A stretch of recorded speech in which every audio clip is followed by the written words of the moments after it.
Ahora, De... adelante.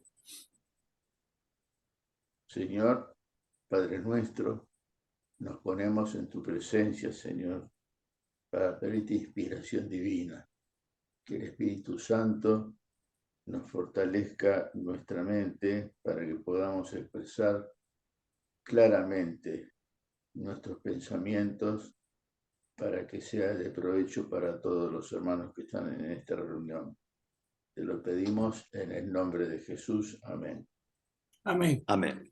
Amén. Bueno, es una alegría a hoy escucharlo a Juan Carlos, su alocución acerca del Apocalipsis, un tema muy, muy interesante, que muy poco comentado, por eso es muy enriquecedor la charla, y ya hemos tenido otras, y lo vamos a seguir escuchando, no va a terminar acá seguramente. Y bueno, a todo, como siempre digo a todos los que se conectan, escuchan la reunión, que nos den un like, que se inscriban, que formen parte de nuestro grupo y que nos manden un teléfono, un correo, y les podemos mandar el mail para que se conecten. Bueno, que Dios los bendiga a todos y que el Señor nos ilumine. Y lo ilumine a Juan Carlos, que con gusto te escuchamos. Sí, yo muy contento de compartir estos temas con ustedes, la verdad que me produce mucha felicidad. Habíamos visto, pequeño reconto de las dos reuniones anteriores, habíamos visto un primer capítulo que se llamaba El cielo ahora mismo, donde el autor del libro, de la Cena del Cordero, habíamos dicho que él era pastor evangélico, calvinista, teólogo, profundo estudioso del Apocalipsis y estudiando los escritos de los primeros cristianos, quería avanzar más con su conocimiento y como en esos escritos encontraba con bastante frecuencia las palabras sacrificio, liturgia, Eucaristía, para adentrarse más, fue a una misa católica porque, digamos, él no tenía experiencia litúrgica y resulta que su profundo conocimiento del Apocalipsis le permitió descubrir un montón de aspectos de la liturgia católica que lo sorprendieron y nos sorprende a nosotros. Después en la vez siguiente vimos bastante de, este capítulo se llama Entregado por vosotros. En ese segundo capítulo, este autor se adentra mucho en el aspecto del sacrificio y nos hizo un recorrido por toda la Biblia de todos los sacrificios que había habido, desde ya los primeros seres humanos, el sacrificio que elevan Caín y Abel, habló de los sacrificios de Noé, todos los sacrificios, en particular destacó los sacrificios centrales del Génesis, de Melquisedec y de Abraham con Isaac. Después, bueno, los sacrificios que surgen de la alianza del Sinaí con Moisés, para terminar en el sacrificio, digamos, de la misa, ¿no es cierto? Hoy vamos a seguir con el tercer capítulo. Este tercer capítulo se llama Desde el principio y nos va a hablar cómo era la experiencia, digamos, litúrgica, la experiencia de los primeros cristianos, de las primeras comunidades. Y acá nos vamos a encontrar con que en los primeros siglos solamente podían participar de la misa los que estaban bautizados. Y no solo eso, sino que a los que participaban se les recomendaba o se les exigía no contar la vivencia que tenían. Lo llamaban los sagrados misterios. Entonces, esto generaba en el ambiente en el que se movían los cristianos ciertas ciertas sospechas, ciertas cuestiones que ahora vamos a ver. Precisamente, canibalismo y sacrificios humanos eran acusaciones que se rumoreaban a menudo contra las primeras generaciones cristianas. Los primeros cristianos eran acusados de canibalismo y de realizar sacrificios humanos. Los primeros apologistas cristianos las recogieron, esas acusaciones, con el fin de rechazarlas, rechazarlas como chismes. Pero a través de las lentes distorsionadas de las habladurías paganas, podemos ver cuál era el elemento más identificable de la vida y del culto cristiano. Precisamente los van a acusar de caníbales y de sacrificar humanos porque el centro, el eje de la vida comunitaria pasaba por las reuniones de la conmemoración de la última cena, ¿no es cierto?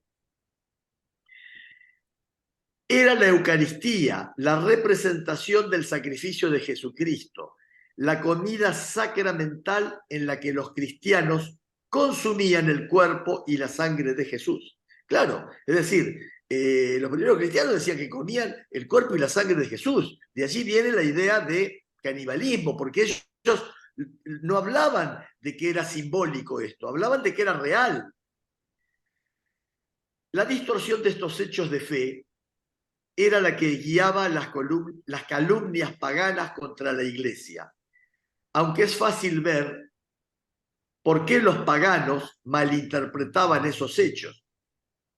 En la primitiva iglesia se permitía asistir a los sacramentos únicamente a los bautizados, y a los cristianos se les disuadía hasta de hablar de estos misterios centrales con los no cristianos. No lo podían hablar, no lo podían comunicar. Por eso, la imaginación pagana se disparó, alimentada por pequeñas brisnas de realidad. Esto es mi cuerpo. Este es el cáliz de mi sangre. Si no coméis la carne del Hijo del Hombre y no bebéis su sangre. Los paganos sabían que ser cristiano era participar en unos ritos extraños y secretos. Aún en el siglo X, XI, XII, las iglesias, por ejemplo, de Pisa, la iglesia de Florencia, siglo XIV, XV, esas iglesias tenían separado el templo del baptisterio. Entonces, al templo solamente iban los bautizados y participaban de los santos misterios.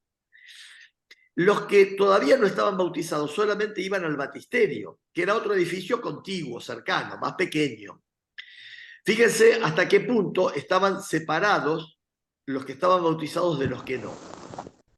O sea que hasta el siglo XV podemos ver que la participación en las misas eran, no eran abiertas a todo público. Ni siquiera podían participar los que estaban estudiando el catecismo para ser bautizados. Ser cristiano era ir a misa. Esto era verdad desde el primer día de la nueva alianza. Apenas unas horas después de que Jesús resucitara de entre los muertos, se encaminó a compartir la mesa con 2 discípulos. Tomó el pan, lo bendijo, lo partió y se lo dio. Y sus ojos se abrieron. Le conocieron al partir el pan. Esto está en Lucas 24, del 30 al 31, y en el 35 es el famoso pasaje de los discípulos de Maús. Esto ocurre el mismo día de la resurrección de Jesús. Y el primer acto que realiza Jesús es una primera misa, porque tiene las 2 partes centrales de la liturgia de la misa, que es la lectura de la palabra y la cena con partición del pan. Entonces, fíjense que ya a horas de la resurrección tenemos este encuentro de Jesús, y esto es importante porque ahora los discípulos no lo van a reconocer a Jesús, Jesús hombre histórico, no, lo van a reconocer al partir el pan. Ahí ya tenemos un Cristo eucarístico, no tenemos más el Cristo histórico. Bien. Y fíjense que dice, sí, a ver, sí, adelante. Reconoce, perdón, que se me está... No, espera un segundito.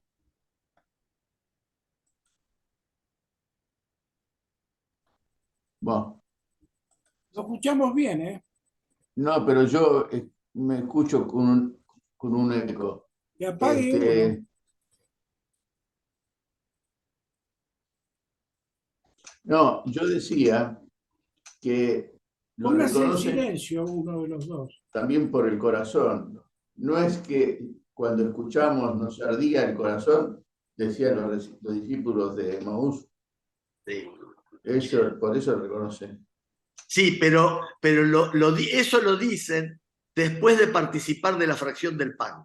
Claro. Es decir, cuando se le abrieron los ojos, ahí reconocen la presencia de Jesús. Bien, la centralidad de la Eucaristía es evidente también en la descripción sumaria de la vida primitiva de la Iglesia. En Hechos de los Apóstoles dice: perseveraban en la doctrina de los apóstoles y en la comunión, en la fracción del pan y en las oraciones. Hechos 2:42. La primera carta de San Pablo a los Corintios, capítulo 11, contiene un verdadero manual de teoría y práctica litúrgica. La carta de Pablo revela su preocupación por transmitir la forma precisa de la liturgia, en las palabras de la institución tomadas de la última cena de Jesús. Y esto va a decir San Pablo. San Pablo va a decir así: porque yo recibí del Señor lo que a mi vez os he transmitido, que el Señor Jesús, la noche en que iba a ser entregado, tomó pan y dando gracias lo partió y dijo: esto es mi cuerpo que se da por vosotros. Haced esto en memoria mía. Asimismo, también el cáliz, después de cenar, diciendo: este cáliz es la nueva alianza en mi sangre. Cuantas veces lo bebáis, haced esto en memoria mía. 1 Corintios, capítulo 11, del 23 al 25. San Pablo subraya la importancia de la doctrina de la presencia real y ve terribles consecuencias en no creer. Todo el que come y bebe sin discernir el cuerpo, come y bebe su propio juicio. Esto está en 1 Corintios 11, 29. Fíjense que dice: quien come y bebe y no discierne el cuerpo, habla del cuerpo, no discierne el cuerpo, come y bebe su propio juicio. Muy bien. Apreciamos los mismos temas según pasamos de los libros del Nuevo Testamento a otras fuentes. Hubo otras fuentes cristianas en la época apostólica e inmediatamente posteriores. No entraron al canon de la Biblia, pero tenemos otros documentos. El contenido doctrinal es idéntico y el vocabulario permanece llamativamente similar, incluso cuando la fe se va extendiendo a otros lugares y a otras lenguas. Clero, maestros y defensores de la iglesia primitiva estaban unidos en su preocupación por preservar la doctrina eucarística, la presencia real del cuerpo y sangre de Jesús bajo las apariencias de pan y vino, y la naturaleza sacrificial de la liturgia, la necesidad de un clero debidamente ordenado, la importancia de la forma ritual De ahí que el testimonio de la doctrina eucarística de la Iglesia permanece intacto desde el tiempo de los evangelios hasta hoy. Aparte de los libros del Nuevo Testamento, el escrito cristiano más antiguo que nos ha llegado es un manual litúrgico. Podríamos llamarlo un misal, contenido en un documento llamado la Didache. No sé si ustedes oyeron hablar de la Didache, pero es un documento que se encontró en el siglo XIX. Estuvo oculto casi los 2000 años y fue descubierto en el siglo XIX. En griego, Didache quiere decir enseñanzas. La Didache pretende ser la colección de enseñanzas de los apóstoles y se compiló probablemente en Antioquía, Siria, en algún momento entre los años 50 al 110. La Didache utiliza 4 veces la palabra sacrificio para describir la Eucaristía. Y en una de ellas declara abiertamente que este es el sacrificio del que habló el Señor. De la Didache aprendemos también que el día habitual de la liturgia era el día del Señor y que era costumbre arrepentirse de los propios pecados antes de recibir la Eucaristía. En cuanto al domingo del Señor, una vez reunidos, así dice la Didache, dice, en cuanto al domingo del Señor, una vez reunidos, partid el pan y dad gracias después de haber confesado vuestros pecados, para que vuestro sacrificio sea puro. Ahí termina. Sobre el modo de realizar el sacrificio, la Didache ofrece una plegaria eucarística que es sorprendente por su poesía. Podemos encontrar sus ecos en liturgias y cantos cristianos actuales, tanto en Oriente como en Occidente. Bueno, y ahora voy a leer el texto tal cual de la Didache, que se utilizaba como plegaria eucarística. Y dice así: así como este trozo estaba disperso por los montes y reunido se ha hecho uno, así también reúne a tu iglesia de los confines de la tierra en tu reino. Porque tuya es la gloria y el poder por los siglos por medio de Jesucristo. Nadie coma ni beba de esta Eucaristía a no ser los bautizados en el nombre del Señor. Tú, Señor omnipotente, has creado el universo a causa de tu nombre. Has dado a los hombres alimento y bebida para su disfrute, a fin de que te den gracias. Y además, a nosotros nos has concedido la gracia de un alimento y bebida espirituales y de la vida eterna por medio de tu siervo. Acuérdate, Señor, de tu iglesia para librarla de todo mal y perfeccionarla en tu amor. Y a ella, santificada, reúnela de los 4 vientos en el reino tuyo que le has preparado. Bien, esta es una liturgia que se leía, es un texto que se leía acompañando al momento de la fracción del pan. Bueno, pero toda esta liturgia de los primeros siglos, ¿de dónde sale? ¿De dónde se bebe? ¿De dónde se nutre? Tanto en lo formal, en lo doctrinario. ¿De dónde se va? Sus raíces se van a hundir profundamente en Israel, porque todos los apóstoles eran judíos, tenían formación judía, iban a la sinagoga, acompañaban al templo a Jesús. Entonces, ellos participaban de todas las fiestas judías. Es más, iban a celebrar la Pascua judía al templo con Jesús. Iban a celebrar la fiesta de los tabernáculos. Entonces, está todo impregnado de judaísmo. La liturgia de la iglesia primitiva manaba profundamente de los ritos y escrituras del antiguo Israel, como lo hace nuestra propia liturgia hoy en día. En el capítulo 2 considerábamos cómo Jesús instituyó la misa durante la fiesta de Pascua. Jesús se reunió con los apóstoles para celebrar la Pascua. Su acción de gracias, su Eucaristía, completará, perfeccionará y sobrepasará el sacrificio pascual, el sacrificio pascual de los judíos.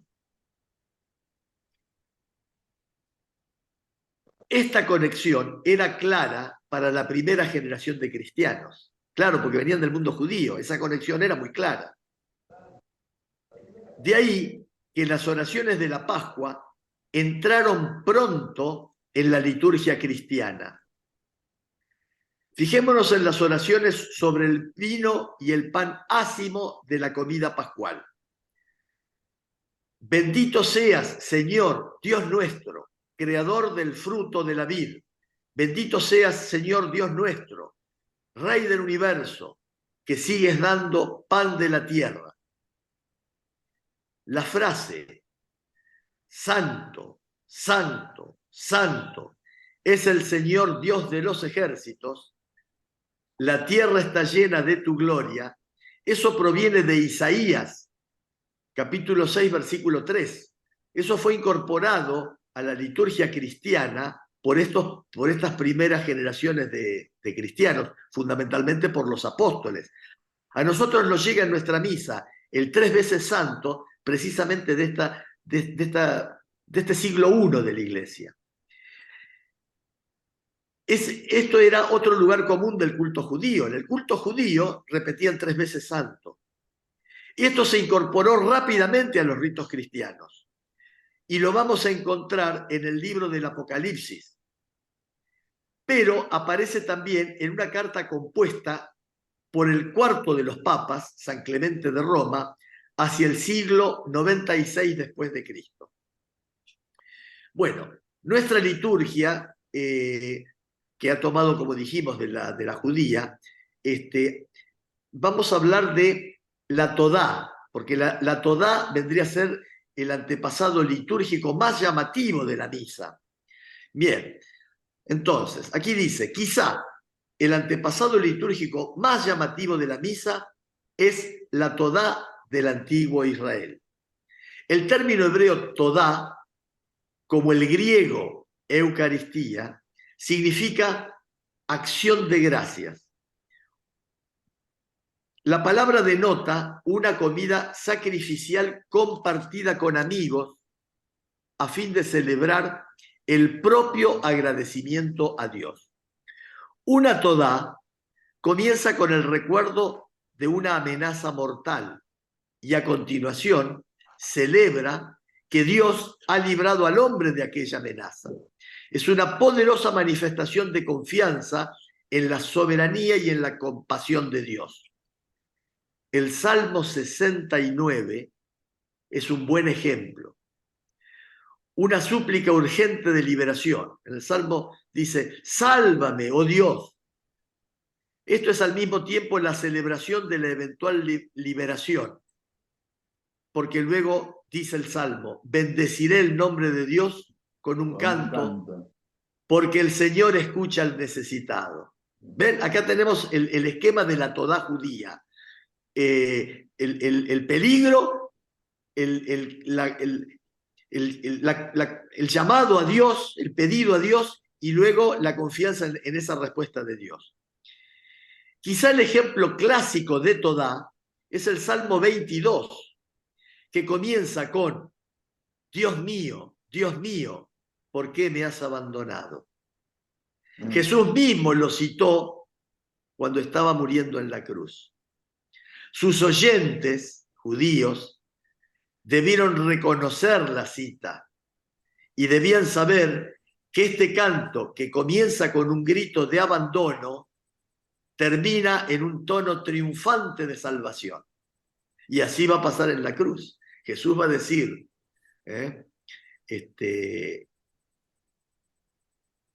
Dios mío, ¿por qué me has abandonado? Y la cruz va a terminar con la resurrección. Juan Carlos. Sí. Yo una vez escuché un comentario, lo leí en un libro de un autor muy conocido que es Hermann Hesse. No sé si lo Sí, sentiste nombrar. sí, es un escritor. Sí, un escritor alemán. Él decía que en realidad los antiguos judíos lo que hacían no era repetir todo el salmo, sino el primer verso. Decían el primer verso y recordaban todo el salmo. O sea, por eso pondría un poco en discusión si realmente Jesús estaba diciendo por qué lo abandonaron o estaba recordando un salmo que, como vos decís, termina en forma triunfante, que esto es lo importante. O sea Claro, que, de acuerdo con eso, lógicamente Jesús en ese momento estaba padeciendo la agonía de la muerte, ¿no? sí, Pero claro. su actitud, con, conducido por ese concepto, sería triunfante, no de abandono, sino de triunfo. Qué Claro, curioso, claro. ¿no? Sí, bueno, en realidad todos los libros de la Biblia los judíos los identificaban por las primeras palabras. Génesis, Deuteronomio, Éxodo, es decir, las primeras palabras del libro era lo que de algún modo le daba el nombre al libro, ¿no? Así que podría ser eso que vos decís. Entonces, en esta Todá, Jesús demostraba su confiada esperanza de liberación, porque él dice el comienzo del Salmo y sabe cómo termina. Las semejanzas entre la Todá y la Eucaristía van más allá de su común significado de acción de gracias. El cardenal Joseph Ratzinger ha escrito: estructuralmente hablando, toda la cristología eucarística está presente en la espiritualidad toda del Antiguo Testamento. Y ahora seguimos, dice: tanto la Todá como la Eucaristía presentan su culto mediante la palabra y la comida. Más aún, la Todá, como la misa, incluye un ofrecimiento incruento de pan ácimo y vino. Los antiguos rabinos hacían una significativa predicción con relación a la Todá. Decían los rabinos: cuando llegue la era, se referían a la era mesiánica, ¿no? Cuando llegue la era, cesarán todos los sacrificios, menos el sacrificio Todá. Este no cesará por toda la eternidad. Esto está dicho en un libro hebreo que se llama Pesikutá, en el primer capítulo, en la primera parte, y en la página 159. Bueno, ahora vamos a ver una parte donde dice que no se aceptan sustitutos. Nuestro próximo testimonio de la doctrina eucarística de la recién nacida iglesia viene también de Antioquía, de Siria. Hacia el año 107 después de Cristo, San Ignacio, obispo de Antioquía, escribió frecuentemente de la Eucaristía mientras viajaba hacia Occidente, camino de su martirio. Él habla de la iglesia como el lugar del sacrificio. Y a los de Filadelfia les escribía: tened cuidado entonces de tener solo una Eucaristía, pues solo hay una carne de nuestro Señor Jesucristo y un cáliz para mostrar en adelante la unidad de su sangre, un único altar, como hay un solo obispo junto con los sacerdotes y diáconos, mis consiervos. En su carta a la iglesia de Esmirna, Ignacio arremete contra los herejes que ya en aquella temprana fecha estaban negando la doctrina verdadera. Y decía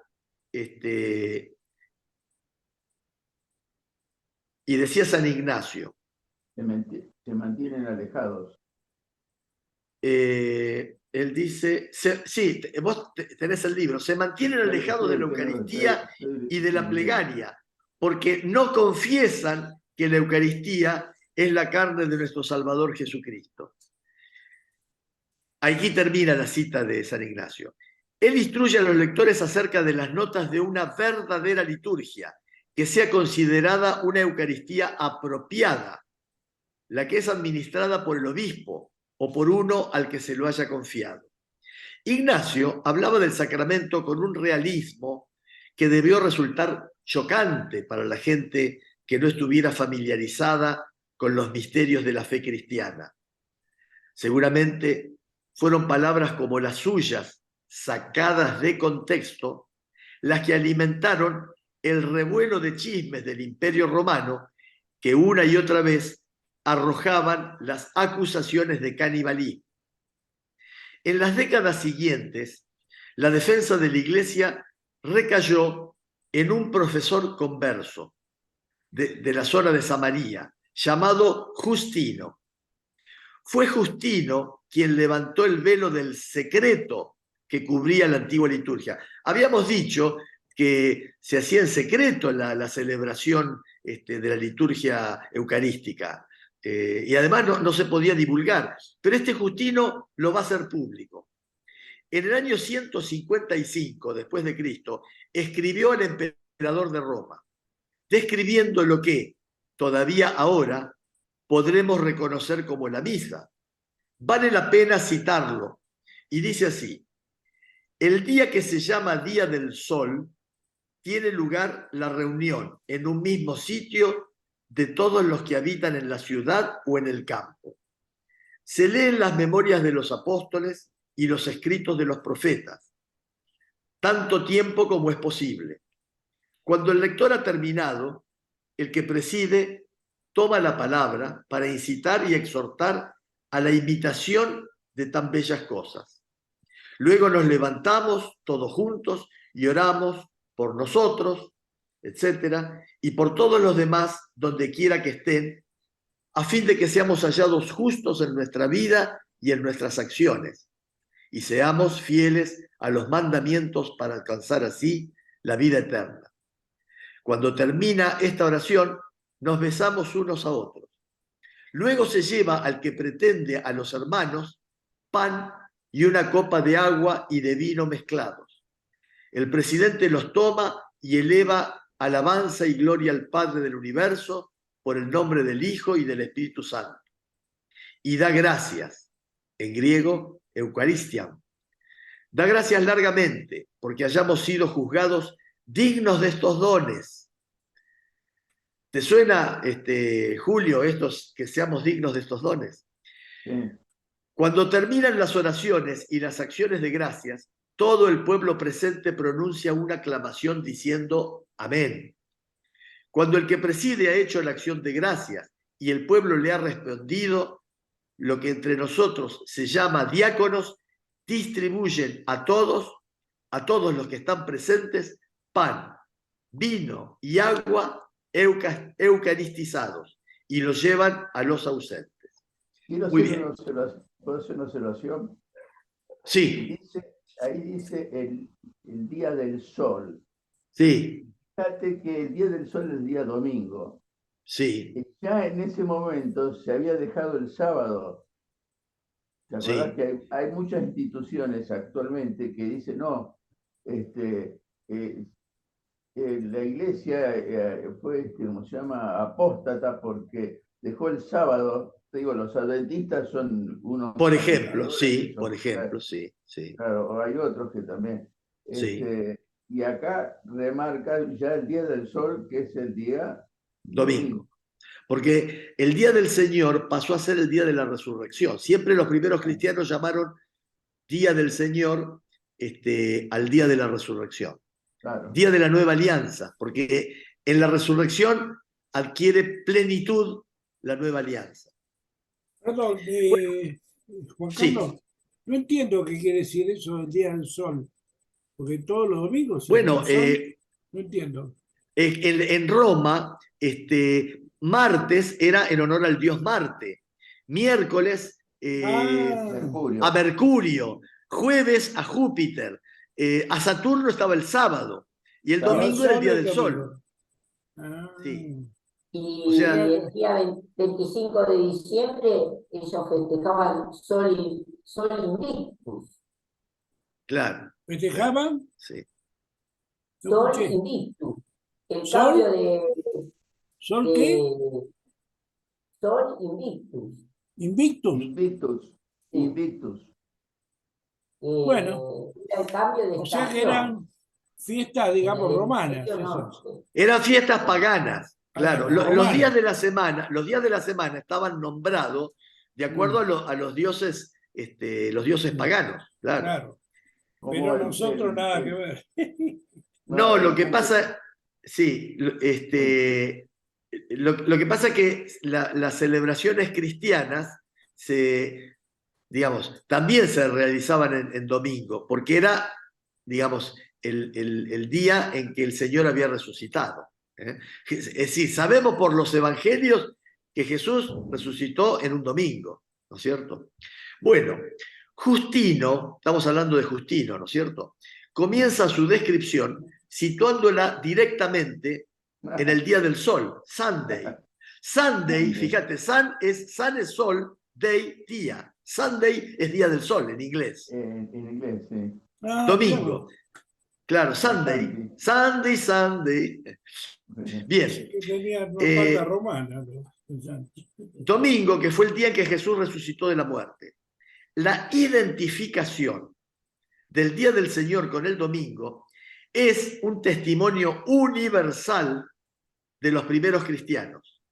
En cuanto que día principal de culto, el domingo ha llevado a cumplimiento y reemplazado al séptimo día, el sábado de los judíos. Fue el día del Señor, por ejemplo, cuando Juan, celebrando el culto en el Espíritu, tuvo su visión en el Apocalipsis. En Apocalipsis 1:10 es en el día del Señor, cuando él tiene su visión. Esa la mencionamos como una coincidencia entre la misa y el libro del Apocalipsis, que la revelación, está dicho en el Apocalipsis, ¿cuál la va a empezar a tener en un día domingo? Bien, Justino explica el sacrificio y el sacramento de la iglesia, pero no minusvalora la presencia real. Utiliza el mismo realismo gráfico que su predecesor Ignacio. Y dice así, Justino, él va a decir, el alimento que se ha hecho Eucaristía por la oración de su palabra y que nutre nuestra carne y sangre por asimilación, es la carne y la sangre de aquel Jesús que se hizo carne. Esto va a decir Justino. Cuando se dirigió a los judíos, Justino fue más allá y explicó que el sacrificio pascual y los sacrificios del templo eran sombras del único sacrificio de Jesucristo y de su representación en la liturgia. Y ahora vuelve a hablar Justino, dice, y la ofrenda de flor de harina que estaba mandado que se presentase en nombre de los purificados de la lepra, era tipo del pan de la Eucaristía, cuya celebración prescribió nuestro Señor Jesucristo. Muy bien, tal era la experiencia católica o universal de la Eucaristía, pero mientras la doctrina permanecía idéntica en todas partes del mundo, la liturgia era en gran medida un asunto local. Cada obispo era responsable de la celebración de la Eucaristía en su territorio. Y gradualmente diferentes regiones desarrollaron su propio estilo de práctica litúrgica. Apareció la liturgia siríaca, la romana, galicana, etc. Es digno de subrayar, sin embargo, cuánto conservaron en común todas estas liturgias, siendo tan variadas como eran. Sin embargo, pensemos que son pueblos distantes, de otras lenguas, de otras historias, de otras tradiciones. Con pocas excepciones, compartieron los mismos elementos básicos, rito penitencial, lecturas de la Sagrada Escritura, canto o recitación de salmos, homilía, himno angélico, plegaria eucarística y comunión. Las iglesias siguieron a San Pablo a la hora de transmitir con un especial cuidado las palabras de la institución, las palabras que transforman el pan y el vino en el cuerpo y la sangre de Cristo. Esto es mi cuerpo, este es el cáliz de mi sangre. Bien, vamos a ver ahora, nos va a hablar de aquel viejo dicho familiar. Desde Juan Pablo, comienzos... Sí, tengo una pregunta que vos estás más familiarizado que yo, por ojalá, ser no de sé, no Estación creo. Católica, Sí, porque vos decías que hacen lecturas bíblicas y después sí, dijiste homilía. ¿Qué sí. diferencia hay entre lectura bíblica y homilía? Porque para mí era lo mismo. Bien, la lectura bíblica es la lectura del texto sagrado. Así como está, se lee el texto sagrado. Previo. Luego, La explicación. el La sacerdote habla explicación. y, digamos, va a tratar de interpretar lo que dice, Esa va a es la tratar homilía. de actualizarlo a nosotros. Esa es la homilía. Es la explicación Está que el bien. sacerdote da después de la lectura. Perfecto, perfecto. Bien. Gracias.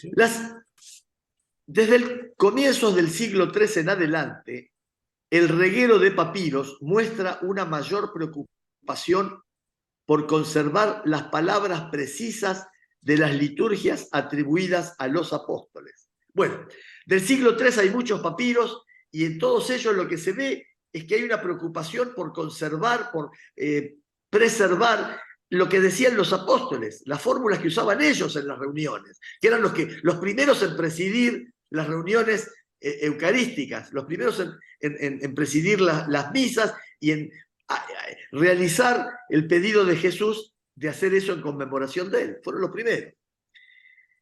A principios de los años 300 después de Cristo, se publica en el norte de Siria otra recopilación de la tradición recibida, que se llama la Didascalia Apostolorum, que quiere decir enseñanza de los apóstoles. La Didascalia incluye páginas con el texto de oraciones, a la vez que además nos da detalladas instrucciones para las funciones litúrgicas y el modo de comportarse de obispos, sacerdotes, diáconos, mujeres, niños, jóvenes, viudas, bueno, de toda la comunidad. Hacia el año 215, Hipólito de Roma compuso su gran obra Tradición Apostólica, en la que estableció las enseñanzas litúrgicas y teológicas de la Iglesia que la Iglesia romana había conservado desde los tiempos de los apóstoles. No nos olvidemos que la Iglesia romana, así como la de Jerusalén conservaba los testimonios de Santiago y de todos los judíos, la de Roma va a tener fuerte presencia de Pedro y Pablo, que van a ser martirizados en Roma, ¿no es cierto? Sus enseñanzas, sus discípulos, su contacto, ellos van a dejar una comunidad bastante bien formada en Roma. Una de las secciones propone un ajustado guión de la liturgia para la ordenación de sacerdotes. Para ellos era muy importante quiénes iban a poder celebrar la Cena del Señor. Tenían que estar bien formados. No se les iba a exigir una formación mayor a los que presidían que a los que participaban. Mientras que en la descripción de Justino podemos ver nuestra misa, en la obra de Hipólito podemos oírla.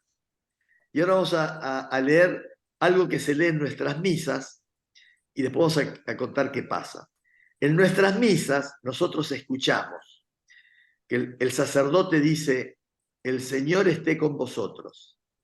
Y el pueblo, la comunidad responde: y con tu espíritu. Luego el sacerdote va a decir: levantemos el corazón. Y la comunidad va a responder: lo tenemos levantados hacia el Señor. Luego el sacerdote va a decir: demos gracias al Señor. Y la comunidad va a responder: es justo y necesario. Bien. Un Esta detalle, fórmula, ¿eh? un Sí, detalle. sí. Aparte, el movimiento de las manos, vos fíjate que el sacerdote no está con las dos manos, sino cuando maneja la derecha, la izquierda la tiene en el corazón. Fíjate Ajá, que hace todo eso. Nunca usa las dos manos a menos que levante la copa ajá, o la hostia. Si no tiene así, fíjate que cuando da vuelta ajá. la hoja del Del misal. evangelio, Sí. del Del evangelio. misal, se pone Sí. la mano acá y con esta mano hace así, fíjate. Ajá. Es Voy a todo un prestar rito, atención, voy a prestar atención. es todo un rito porque tiene que ser universal. Todas Claro, las tiene que ser misas tienen que universal, sí. hacerse exactamente igual. Sí, sí, sí, sí, sí. Bueno, desde el mismo periodo encontramos los textos más antiguos de las liturgias que reivindicaban un linaje apostólico. Hay liturgias que se saben que provienen de San Marcos, Santiago y San Pedro, y liturgias que aún se usan en muchos lugares de todo el mundo. La liturgia de Santiago fue el rito preferido de la antigua iglesia de Jerusalén, que reclamaba a Santiago como su primer obispo. Las liturgias de Santiago, Marcos y Pedro son teológicamente densas, son ricas en poesía, ricas en citas de las Escrituras. Recuerda que cuando poca gente sabía leer, en esa época no sabía leer nadie. Entonces, nadie sabía leer. Y menos podían permitirse el lujo de tener copias de los libros, menos aún. Entonces la liturgia era el lugar donde los cristianos asimilaban la Biblia. La única posibilidad que tenían de conocer la Biblia era yendo a las ceremonias y escuchándolas. No había Biblias escritas, ¿eh? Y además, si pudieran acceder, no sabían leerlas. Por eso, desde los primeros días de la Iglesia, la misa ha estado empapada de la Sagrada Liturgia. Aunque sus palabras hablan elocuentemente del sacrificio de Cristo, las antiguas liturgias resuenan también en sus silencios. Y ahora vamos a una fórmula litúrgica de aquellos tiempos que decía: que toda carne mortal guarde silencio y quede en pie con temor y temblor, y no medite nada terreno en su interior, porque el Rey de Reyes y Señor de Señores, Cristo nuestro Dios, se adelanta para ser sacrificado y para ser dado como alimento para el creyente. Y multitud de ángeles van delante de él, con todas las potestades y dominaciones, los querubines de muchos ojos y los serafines de 6 alas, que se cubren el rostro y gritan en voz alta el canto aleluya, aleluya, aleluya. Bueno, esto de los ángeles, los serafines, de las 6 hojas, de los 6 ojos, es lo que va a aparecer en el Apocalipsis. En torno al altar donde está el Cordero, va a haber esos 4 personajes que dicen que tienen 6 alas, 6 ojos. Bueno, guarda todo esto en la memoria.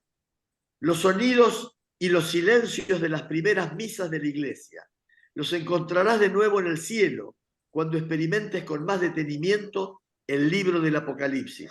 Los encontrarás de nuevo en el cielo cuando vayas a misa el próximo domingo. Porque bueno, muy bien. Perdón, de eso sí. Se trata, que la misa es traer el cielo en la tierra. Claro. De eso se trata. Claro. Yo estoy impactadísimo con este libro. Sí. Totalmente. Sí, muy impactado, ¿verdad que es impactado? Sí. Juan Carlos, sí. encontré en internet recién Sí. la tradición apostólica del puerto de Roma. Después le voy a qué poner bien. le voy a poner el link en el camino. Bueno, Dale. Genial. Sí, son 15 páginas. Bien, bueno, es interesante. Sí. Sí. Bueno, lo cierto entonces es que, a ver, ya estamos. Bueno, entonces, ahora, esto que nos está escribiendo Scott Hahn son sus experiencias ya después de convertido, ya después de haber ingresado a la Iglesia Católica. Entonces él vuelve ahora empieza a profundizar la misa, los textos, la liturgia, empieza a profundizar todo ya con la visión católica, y por eso que va a ser toda esta clase de hallazgos, y los va a seguir manifestando, porque él encontró muchos puntos de contacto. Y fijémonos qué interesante es esta experiencia de Scott Hahn. Él va a llegar a descubrir esto porque conocía el Apocalipsis en profundidad, lo había leído muchas veces. Lo que no encontraba era la forma que lo llenara, que lo gratificara las distintas interpretaciones. Pero él en su búsqueda leía, releía, buscaba, estudiaba, y por eso en su corazón eran muy familiares las expresiones, los personajes del Apocalipsis, lo que allí se dice y se hace. Sí, decí, Julio. No, lo que vos estás diciendo es aparte del libro de Hebreos. El libro de Hebreos es fundamental para conectar con el Apocalipsis. Claro, porque también. ahí te dice que en el momento en que el sacerdote está ocupando ese lugar, ya no es el sacerdote, sino está ocupando el lugar de Cristo. Sí. Como sacerdote de la orden de Melquisedec. Sí. Sacerdote y rey. Está ocupando ese lugar. Sí, cuando celebra y levanta. Sí, claro. Es como que le presta el cuerpo a Jesús. Y yo les voy a decir algo. Algo que nos puede ayudar a acercarnos a este misterio. Así como el sacerdote pasa a ser un instrumento, digamos, de Dios y del Espíritu Santo, alguna semejanza hay cuando un hombre y una mujer se unen y conciben una vida nueva. Es de alguna manera, están también prestando su cuerpo a Dios Padre para crear una nueva vida. De algún modo, Dios Trinidad se hace presente, y creo, porque no es ni el varón ni la mujer los que creamos la vida la crea Dios, pero en alguna medida colaboramos.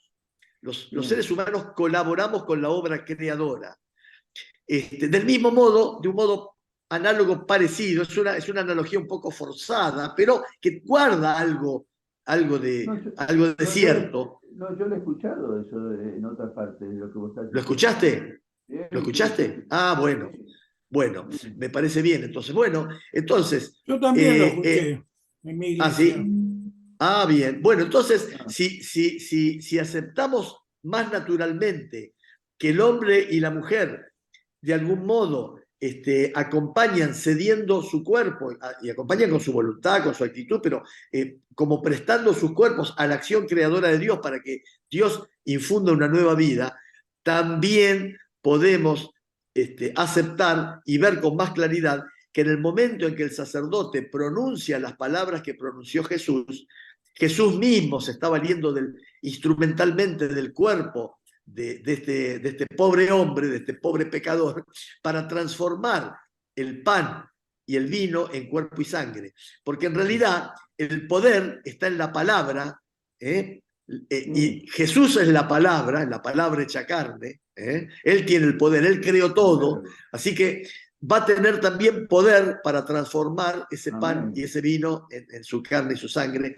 porque Él lo dijo en la última cena, y por un acto de fe nosotros piadosamente creemos y le pedimos que nos ayude a creer en eso. No, pero bueno, muy bien. Espectacular. Este libro, te digo, una pregunta te quiero preguntar a vos, Juan Carlos. Sí. Una vez nosotros tuvimos una conversación cuando íbamos a Coto, me acuerdo, y vos mencionaste que cuando estábamos, creo que hablando sobre el libro de Juan, el Evangelio de Juan, que hablaba de los signos, y teníamos una traducción, y vos estabas muy preocupado por el hecho de la comunión. ¿Te acordás? ¿Qué significaba comer? ¿Te acordás que decías que... Sí, en realidad, sí, el tema es que los verbos que se usan en el original griego del libro de Juan, cuando eso está asociado con lo que llamamos nosotros el gran discurso del pan. En ese discurso del pan, primero Jesús va a decir, va a hablar de comer con un sentido de nutrirse. El verbo comer en griego tiene varias palabras que representan la acción de comer. Una es la de comer para nutrirse, pero hay otra que se refiere al acto mecánico de masticar. Y Jesús utiliza las dos expresiones, ¿no? Digamos, en el Evangelio de Juan se utilizan las dos. Y en algún momento va a decir comer con el sentido de roer, de masticar, o sea, masticar su carne. Él va a decir, el que no mastica, no come, no destroza con sus dientes la carne, mi cuerpo, va a decir, no tiene vida en mí. Y una pregunta más, ¿vos ya en ese momento tenías acceso a este libro? No. ¿Viste vos lo que son las cosas? Te estabas de Sí, todo se va concatenando, sí, claro.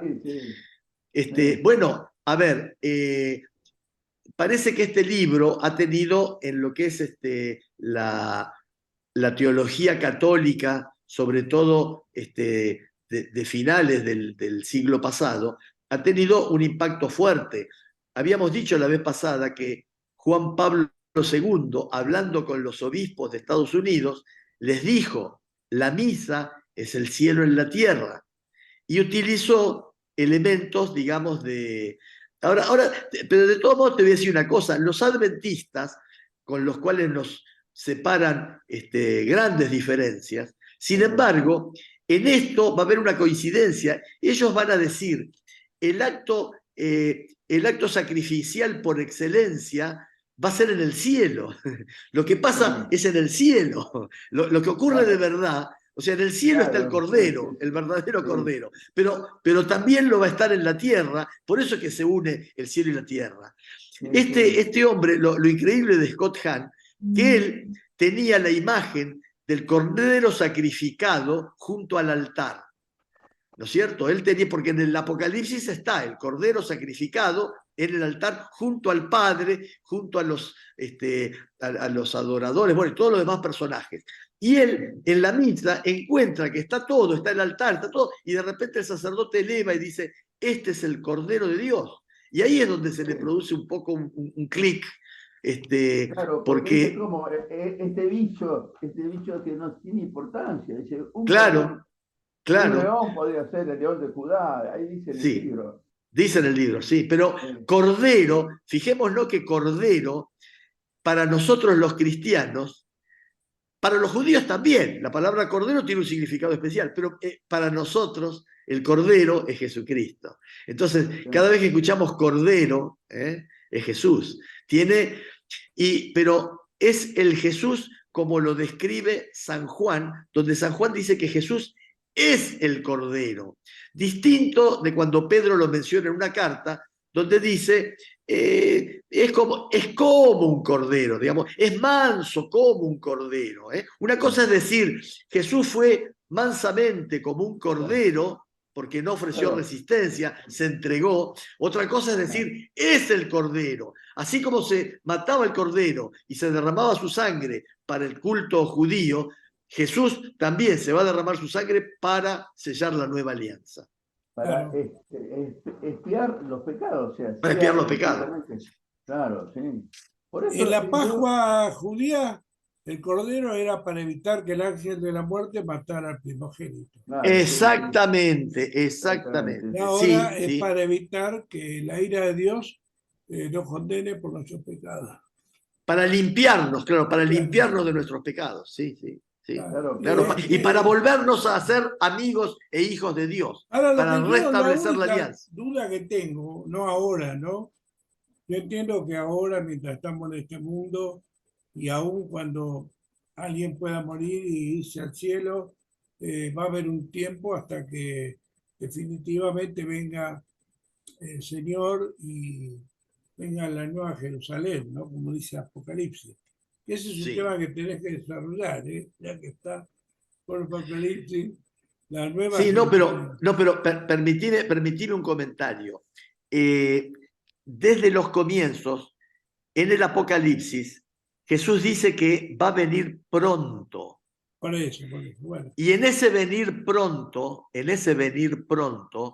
el autor de este libro dice que hay dos venidas de Cristo, la de la parusía, la del fin de los tiempos, y la de la venida eucarística. Hoy está viniendo, hoy en Apocalipsis dice, estoy a la puerta, golpeo, Sí, si alguien me abre, entro.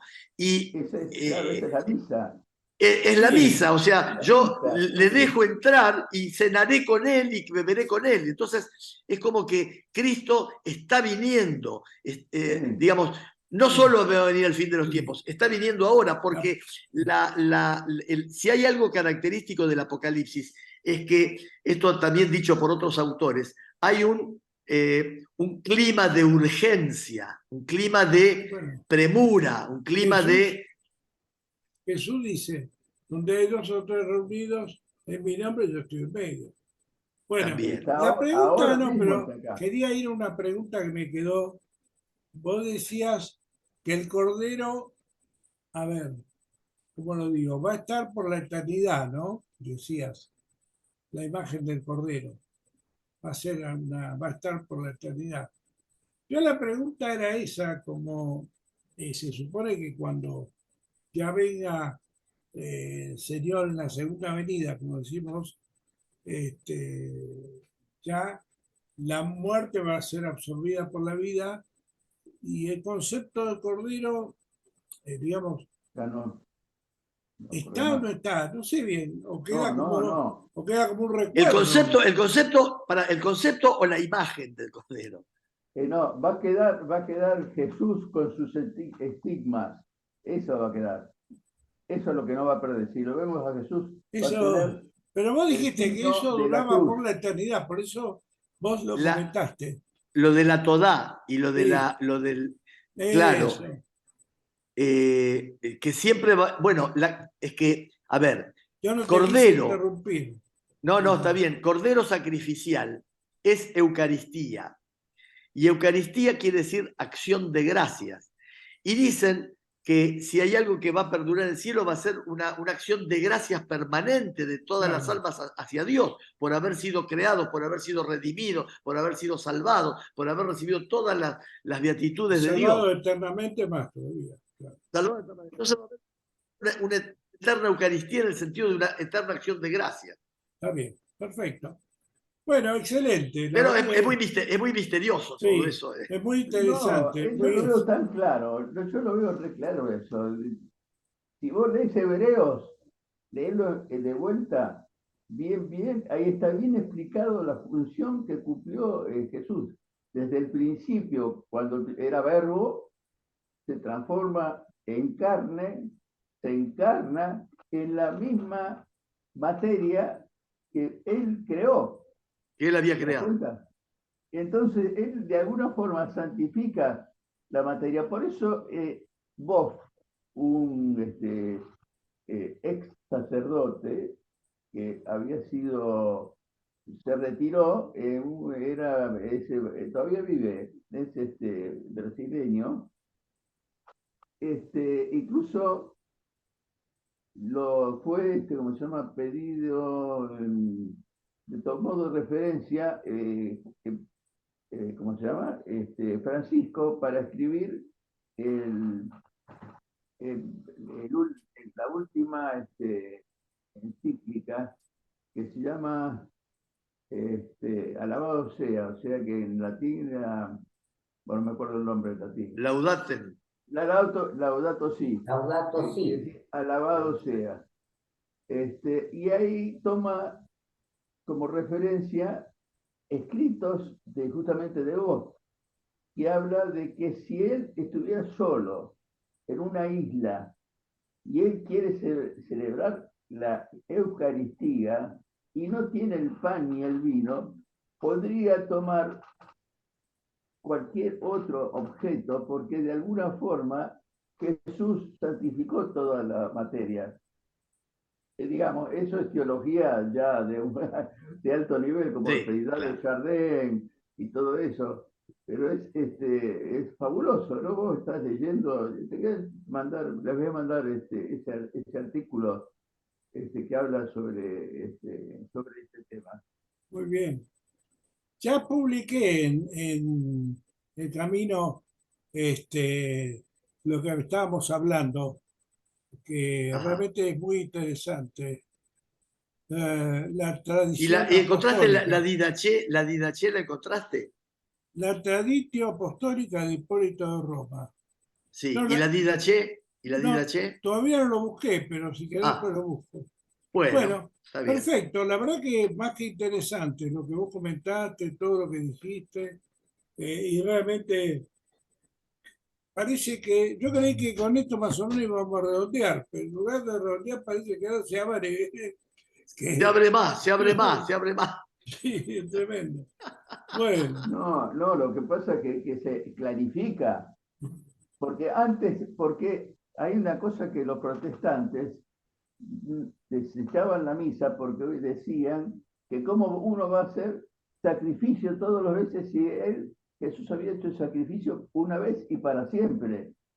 Entonces, ¿cómo vamos a estar nosotros haciendo sacrificio en la misa siempre? Y no, no es así. ¿Te das cuenta? Sino que es lo que Él está haciendo en el cielo, lo traemos a la tierra y es una acción de gracia. ¿Te das cuenta? Justamente la Eucaristía. Lo de la acción de ¿Entendieron? gracia, sí. Todo muy misterioso, todo muy misterioso. No, no es misterioso. Yo lo veo bueno, lo que ocurre es que también yo creo, si me permiten meter una base ahí, Sí, que tal vez, bueno, una cosa es estar en el cielo, que el hombre se supone que cuando lleguemos ahí estaremos en la perfección, que no vamos a estar dominados por los deseos de la carne, por el pecado, por la debilidad de Adán, digamos. Vamos a ser seres casi como los ángeles, decía Jesús, ¿no? Van a sí. ser. Entonces, ahí evidentemente no hace falta limpiar nuestros pecados, porque se supone que no vamos a No, pecar en el cielo. Pero no, acá no. pecamos, ese es el sí, problema. Y acá sí pecamos, y acá sí hace falta que la sangre de Cristo nos limpie. Todos los claro. domingos, y si podemos todos los días, mejor. Claro, para eso está la Porque misa. bien dice la palabra, el que dice que no peca, hace a Dios mentiroso. Claro, Así que claro, ese es el punto. claro. Para mí es Sí, ahí, ¿no? Por Por eso eso es está la que misa. el sacrificio, exacto, por eso lo hace, los católicos lo hacen todos los días. Nosotros lo hacemos, digamos, una vez por mes, 2 veces por mes. No, Pero pero aunque parezca mentira, como le ponen mucho fervor a eso, no es tanto por la cantidad de veces, sino por el fervor con que uno lo hace, que realmente llega mucho al corazón, ¿no? Esa vez que lo hace. pero hay una cosa que yo digo porque he estado en el Y además, Evangelio mucho una tiempo. cosita más. Eh, en general, salvo raras excepciones, cumplimos con eso que vos dijiste hoy, Juan Carlos, que solamente la pueden tomar los que están bautizados. Claro, Inclusive se recuerda antes de tomarla que todo lo que dice Pablo, que no discierne, ¿no? ¿Viste? Vos sí. leíste hoy. sí, En vez, yo he visto, con todo respeto lo digo, ¿no? Que la Iglesia Católica no sí, siempre vos podés sí, asegurar que los que la toman están bautizados, sí, no. disciernen o Sí, no es cierto, es cierto. disciernen. No, Sí, no, Digamos, no es claro. que, ojo, no quiere decir con esto que seamos perfectos nosotros. Por ahí, los mismos pastores dicen, si alguno tiene pecado, tome la misa, después vaya y confiésese, o límpiese, o, ¿me explico? No es que somos perfectos, pero hay un no. mayor discernimiento en ese sentido. Y Claro, porque tratamos, No, bueno, salvo queda, raras excepciones, que siempre la tome gente bautizada. Además, ya lo conocemos, como son más chiquitas las reuniones, no son claro, tan grandes, y son toda gente conocida, los conocemos todos. igual queda en la responsabilidad de cada uno. O sea, si Claro, cada bueno, pero digamos que, a ver cómo lo digo bien, como que depende un poco también de la insistencia con que los que dirigen la misa lo hagan, ¿no? Eso No, pero de la- por eso están los grupos de formación. ¿Qué fue lo que dijo Jesús, la gran comisión? Ir y predicar. No, Eso que no, estamos, totalmente, totalmente. ir y predicar, Sí, enseñar. y predicar por las casas. Claro, sí. Nosotros tenemos grupos caseros, eso también muy importante para darle mayor solidez al fermento de la iglesia, ¿no? Eso es importante también. Pero ojo, no lo digo, esto lo hago constructivamente, no me No, interesa, no, no, sí, yo ¿me estoy de explico? acuerdo con Alejandro.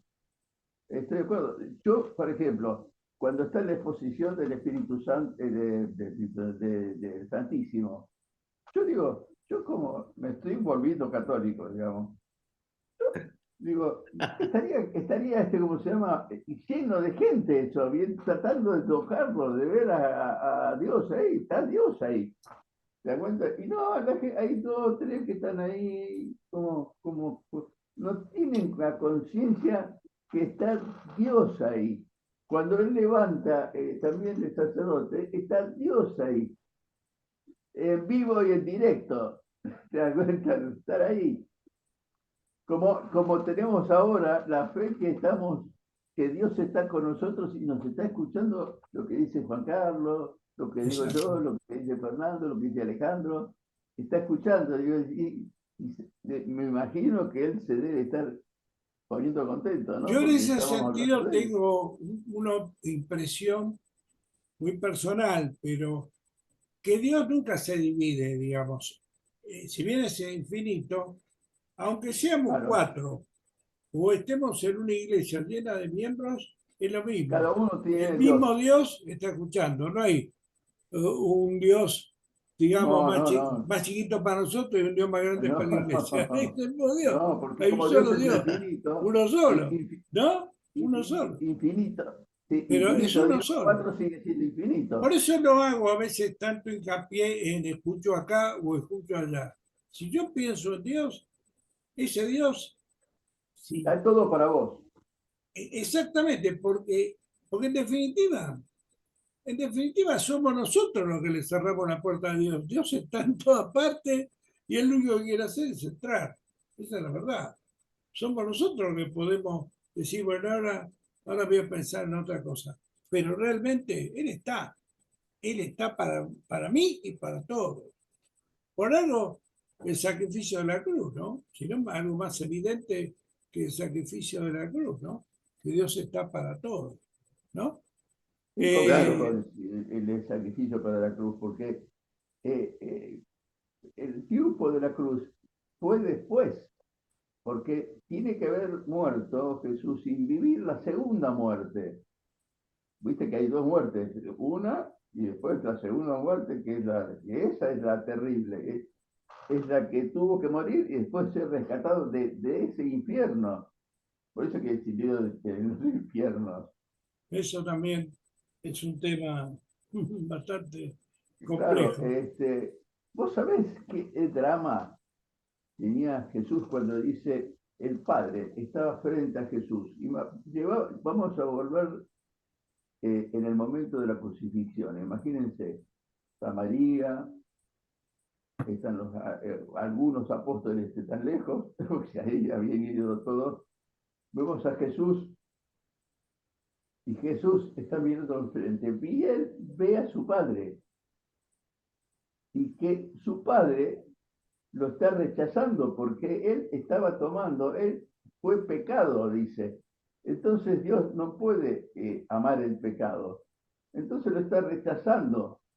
Por eso él dice, ¿por qué me has abandonado? Le dice, porque en ese momento está rechazado por su padre. Pero aparte, Dios, en su infinito amor, también lo quiere. Y como Dios también está clavado en la cruz. ¿Te das cuenta? Es toda una cosa compleja lo que pasó en la cruz. Sí. Es un drama cósmico. Tan Eso es lo así escuché que, también en mi iglesia, que en esa cruz no estaba solo Jesús, estaba también Dios. Eso lo Claro, decían los claro. pastores. Bueno, muy Bueno, bien, ya son las 8:34. Estuvo muy interesante. Realmente te agradezco muchísimo. Y bueno, ya espero que no haya inconvenientes. Para el próximo viernes voy a predicar yo. Lo único que les quiero comentar, que una señora que conocí hoy personalmente, la conocía por WhatsApp, pero hoy la conocí personalmente, se llama Marta. Yo le prometí que íbamos a orar por ella. ¿Por qué? Porque el marido hace 2 años que murió. Es una mujer relativamente joven, tiene 52 años, pero está con una angustia desde que murió el marido que no se le va la angustia. Entonces yo le dije, mire, qué mejor que orar por usted, porque el Señor va a sacar esa angustia, acérquese a Dios. Ella dice que más bien tiene una tendencia católica. Bueno, que se acerque a Dios, que busque al Señor, y bueno, el Señor le va a quitar la angustia. Pero le pregunté, ¿quiere que oremos por usted? Sí, me dijo, si quiere la iglesia orar, con mucho gusto. Y bueno, se llama Marta y el tema es muy sencillo y comprensible, ¿no? Una persona que ama a su esposo lo pierde y no encuentra consuelo, ¿no? Bueno, ese es el tema. y es difícil. Rezaremos por Marta. Amén, amén. Perfecto. Mm. Bueno, Fernando, nos gustaría que nos dé la despedida y bueno, somos todos oídos. Gracias. Bueno, gracias, Señor, por estas palabras de Juan Carlos. Y bueno, te pedimos que nos bendigas a todos. Rezamos especialmente por Marta. Te pedimos que sobre todo nosotros derrames todo tu amor y tu misericordia. Y aumenta siempre y en cada momento nuestra fe. Amén. Amén. Gracias, Señor. Gracias, Fernando. Gracias, Julio. Y gracias, Juan Carlos. Buena semana Gracias para a todos. ustedes. Nos vemos. Gracias a Chao. todos. Chao, bendiciones. No. Buenas noches. Bendiciones. Felicidades. Chao, chao. Igualmente.